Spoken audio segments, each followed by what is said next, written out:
Hello everyone, welcome back to my YouTube channel. तो student आज आम पढ़ा एनपी 2020 न्यू सिलेबस अनुसार +3 second semester MDC paper Vedic culture Unit-1 जहाँकि आम पूर्व क्लास रे पढ़ी थे वेद केते प्रकार और कौन कौन आज आम पढ़ा वैदिक साहित्य इतिहास हिस्ट्री ऑफ वैदिक लिटरेचर। तो जो मैंने पूर्व वीडियो देखिन जाइए देखनी तो वीडियो स्टार्ट करवा वैदिक साहित्य। प्रथमे आम जाना वैदिक साहित्यर महत्व। एक उपमहादेशीय वैशिष्ट्य विशिष्ट आंभ देश भारत वर्ष एक विशाल देश। नद नदी पहाड़ पर्वत बण जंगल परिपूर्ण यही देश। विभिन्न भौगोलिक अंचल भिन्न भिन्न जलवायु परिवेश एहार माटीर गंध और उर्वरता विस्तारित नील आकाश विशाल सागर बुकु नभचुंबी हिमाचल और दिगंत विस्तारी सबुजिमा मध्य सूर्यालोकर स्पष्ट पवित्रता चंद्रकिरणर मादकता और पक्षी मानकर सुललित संगीतर माधुर्यता मध्य मनीष माने बदली जाती मुनि ऋषि महर्षि मन प्राण तांकर मुक्त विहंगर डेणा मेली उड़ी बुलती असीमतार शाश्वतता भितरे शरीरर बंचिबार राहारे सीमारेखा टाणी हो जाए। गीतिकाव्य कवितार मूर्छना झरी पड़े तांको बल करू भौतिक आवश्यकता साउंटू साउंटू थकी जाए प्राणपक्षी राहा खोजे आध्यात्मिकतार पिठिरे बसी लंघी जाता कि सत्य जन्म मृत्युर पाचिरी को। नेक्स्ट आम देखा वैदिक साहित्यर प्रभाव और विषय वस्तु। एबे भी जड़े नीतिनिष्ठ हिंदू व्यक्ति गृह को जाई तांको परिवार प्रत्येक कर्म कार्य भार चारिटारू अर्थात से शय्या त्याग करने पुनर्बार शय्या को शयन निमंते जीवा पर्यंत राति 9 ରୁ 10 मध्य जहाँ जहाँ सबू परिलिखित कर से सबू उणा अधिक वैदिक रीतिनीति आचार विधिविधान ताले ताले सही परिवार मध्य समापित हेउथिबो। तेणु भारत वर्षर वेदर आचार संहिता को नहीं प्रायतः ज्ञानी गुणी लोके और विशेष ज्ञान गारीमान नथिबा लोकंक मध्य विशेष तफात परिलिखित हुए नहीं। सभीए कहती दुनियार सबुकिछि विषयर धारणा तत्व सबु वेदरे अछि। बेले बेले साधारण त्रुटि को अणदेखा करिबा पई उभय ज्ञानी और मूर्ख सभीए गोटे रूढ़ि प्रयोग करती कथा कथाके कौन कहती ना कौन वेद अशुद्ध हो गला कि ता अर्थ कहार त्रुटि जगू विशेष असुविधा अधर्म होई नहीं केवल त्रुटिटीए होइछि। तेणु वेदर नीति आचार व्यतिरके जहा केही करिबो ता अशुद्ध।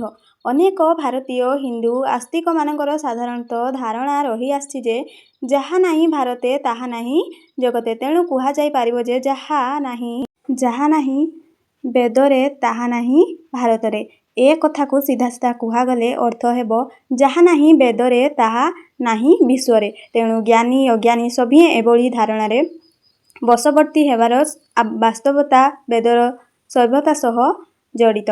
एथिरे काव्य कविता कहानी और नाटकर मूल बीज परि भारतीय जीवनर दैनंदिन ज्ञानर मूलमंत्र निहित अछि। ईश्वरक स्थिति अस्तित्व शक्ति सामर्थ्य कर्तृत्व जन्म मृत्यु तांकर प्राप्ति तांकर प्रार्थना तांकर सानिध्य दया करुणा क्षमा तांकर विचार क्षेत्र में निष्ठुरता कर्म और कर्मफल परात्मा आत्मा तथा आचार संहिता ठारू आरंभ करी मनीषर अस्तित्व रक्षा और जीवन वृद्धि निमंते आवश्यक भूमि चाषर चाषबास कृषि जीवन यापन स्वास्थ्य समृद्धि शिशुपालन प्रेम विवाह राजकर्म अपराध दंड जीवन को सुंदर सरस सुंदर करने निमंते भौतिक ज्ञान विज्ञान अंतरिक्ष ब्रह्मांडर सर्जना ग्रह नक्षत्र शरीर स्वास्थ्य जग रसायन शास्त्र गणित विद्या आयुर्वेद साधारण शिक्षा प्रायतः जीवन पाई आवश्यक समस्त तथ्य शिक्षा विचार ज्ञान विज्ञान रे वेद परिपूर्ण।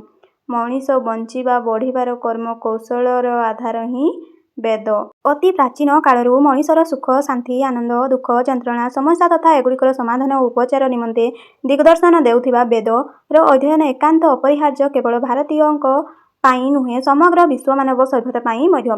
इंडो यूरोपीय भाषा संस्कृति और भारतीय अध्ययन विश्लेषण तथ्य परीक्षण मनीष जातिर कल्याण निमंते अनिवार्य। नेक्स्ट आमर रही वैदिक साहित्यर अध्ययन और आलोचनार अभावर कारण। तो पे जहाँ दरकार स्क्रीनशॉट करनियो कारण मुझे पढ़ुनी।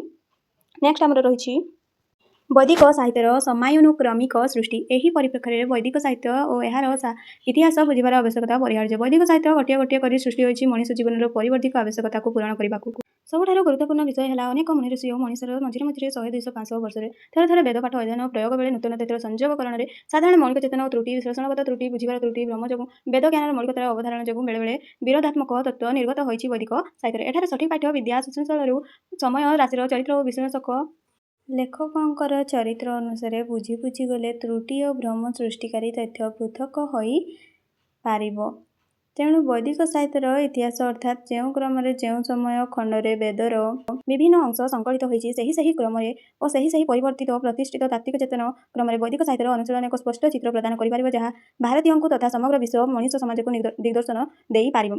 ବୁଝାଇବାରେ ପ୍ରକ୍ରିୟାକୁ ସହଜ ଓ ସରଳ ସୁବୋଧ କରାଯାଇପାରିବ। ନେକ୍ସଟ ଆମର ରହିଛି, ଏଠାରେ କ'ଣ ଦେଇଛି ନା ଆର୍ଯ୍ୟମାନେ କେଉଁଠୁ ଆସିଥିଲେ ବା କେଉଁଠୁ ଆସିଥିଲେ। ଅନେକ ପ୍ରତ୍ନତତ୍ତ୍ୱବିତ୍, ଭାଷାବିତ୍, ଇଣ୍ଡୋ ୟୁରୋପୀୟ ଭାଷାବିତ୍, ସଂସ୍କୃତ ଜ୍ଞାନୀ ପଣ୍ଡିତଗଣ, ବିଦେଶୀ ଓ ଭାରତୀୟ ଗବେଷକଗଣ ପ୍ରମୁଖଙ୍କ ମତ ଅନୁସାରେ ଖ୍ରୀଷ୍ଟପୂର୍ବ 2000ରୁ ଖ୍ରୀଷ୍ଟପୂର୍ବ 1500 ମଧ୍ୟରେ ବା ଖ୍ରୀଷ୍ଟପୂର୍ବ ଦ୍ୱିତୀୟ ସହସ୍ରାବ୍ଦୀର ମଧ୍ୟ ଇଣ୍ଡୋ ୟୁରୋପୀୟ ଭାଷାଭାଷୀ ଲୋକମାନେ କାସ୍ପିଆନ୍ ସାଗର ଓ ଦକ୍ଷିଣ ରୁଷିଆର ଅଞ୍ଚଳରୁ ଚାରଣଭୂମି ଅନୁସନ୍ଧାନରେ ବୃହତ ଗୋଷ୍ଠୀରେ ପରିଣତ ହୋଇ ଗ୍ରୀସ୍, ଏସିଆ ମାଇନର, ତୁର୍କୀ, ପାରସ୍ୟ ବା ଇରାନ ଅଭିମୁଖେ ଯାତ୍ରା କଲେ। ଅନେକ ସମୟ ଯାତ୍ରାରେ ଅତିବାହିତ ହେବା ପରେ ଇରାନରେ ଅନେକ ବର୍ଷ ଅତିବାହିତ କରିଥିବା ଗୋଷ୍ଠୀଗୁଡ଼ିକ ତଥା ଆର୍ଯ୍ୟମାନେ ଅନେକ କ୍ଷୁଦ୍ର ଗୋଷ୍ଠୀରେ ବିଭକ୍ତ ହୋଇ ଭାରତର ଉତ୍ତର ପଶ୍ଚିମ ଦିଗରୁ ହିନ୍ଦୁକୁ ସଗିରି ପଥ ଦେଇ ଆଫଗାନିସ୍ତାନ ଓ ପଞ୍ଜାବରେ ପ୍ରବେଶ କରି ସିନ୍ଧୁ ପଞ୍ଜାବ ଅଞ୍ଚଳରେ ବସବାସ କରିବା ଆରମ୍ଭ କରିଥିଲେ। ନେକ୍ସଟ ଆମର ରହିଛି, କେଉଁଠି ପ୍ରଥମେ ବାସ କଲେ? କିଏ? ନା ଆର୍ଯ୍ୟମାନେ। ତ ଷ୍ଟୁଡେଣ୍ଟ ଯାହାକୁ ନୋଟ୍ କରିବାର ଅଛି ସ୍କ୍ରିନଶଟ୍ କରିନିଅ। ନେକ୍ସଟ ଆମର ରହିଛି, କିପରି ବିଧି ପ୍ରସ୍ତୁତ କଲେ ଓ କାହିଁକି? ଜ୍ଞାନର ଭଣ୍ଡାର ଉତ୍ସ ବା ଐତିହାସିକ ଉପାଦାନରେ ପରିଣତ ହେଲା। ତାପରେ ଆମର ନେକ୍ସଟ ରହିଛି ବେଦ ବା ବେଦ ସମୂହ।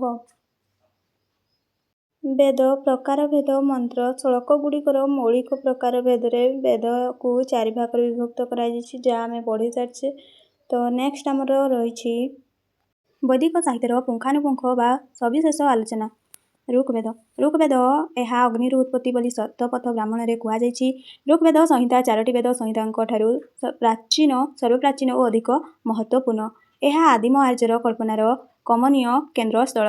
ବିଶ୍ୱର କୌଣସି ପ୍ରାଚୀନ ସାହିତ୍ୟ ଏହି ବେଦ ସମକକ୍ଷ ହୋଇପାରିବ ନାହିଁ। ଏହି ଋଗ୍ବେଦ ସଂହିତା କମନୀୟ କବିତା, ଭାବଗାରିମା, ଅର୍ଥ ସୌଷ୍ଠବ ଓ ସଙ୍ଗୀତର ସ୍ୱର ମୂର୍ଚ୍ଛନା ଦ୍ୱାରା ସରସ ଓ ଅଳଙ୍କୃତ। ପୁରୁଷ ସୂକ୍ତରେ ମଧ୍ୟ ଋଗ୍ବେଦ ସଂହିତାର ସୃଷ୍ଟି କଥା ମଧ୍ୟ କୁହାଯାଇଛି। ଯଜୁର୍ବେଦ ସଂହିତା ଅନୁସାରେ ଯଜ୍ଞ କଲେ ଶିଥିଳତା ସୃଷ୍ଟି ହୁଏ, କିନ୍ତୁ ଋଗ୍ବେଦ ସଂହିତା ଦ୍ୱାରା ଯଜ୍ଞ କଲେ ତାହା ଦୃଢ଼ ହୁଏ, ଯାହା ଋଗ୍ବେଦ ସଂହିତାର ପ୍ରାଥମ୍ୟତା ଗୁରୁତ୍ୱ ବିଷୟରେ ପ୍ରମାଣ ଦିଏ। ଋଗ୍ବେଦ ସଂହିତା ବା ଋଗ୍ବେଦକୁ 2 ପ୍ରକାରର ବିଭାଜନ ପାଠ କରାଯାଇଛି। ଅଷ୍ଟକ ଅଧ୍ୟାୟ ସୂକ୍ତ ବିଭାଗ ଏପରି ପାଠ କରାଯାଇପାରେ ବା ସେକେଣ୍ଡରେ ମଣ୍ଡଳ ଅନୁବାକ ଏବଂ ସୂକ୍ତ କିମ୍ବା ଏପରି ପାଠ କରାଯାଇପାରେ। ସାଧାରଣତଃ ଏହି ଅନୁସାରେ ପାଠ କରାଯାଇଥାଏ। ଇଣ୍ଡୋ ୟୁରୋପୀୟ ମୁଖ୍ୟ ଭାଷା ପରିବାରର ଗୋଷ୍ଠୀର ଇଣ୍ଡୋ ଇରାନୀୟ ଓ ଉପଭାଷା ପରିବାରର ସଂସ୍କୃତ ଭାଷା, ଯାହା ସ୍କ୍ରିନରେ ଦିଆହେଇଛି।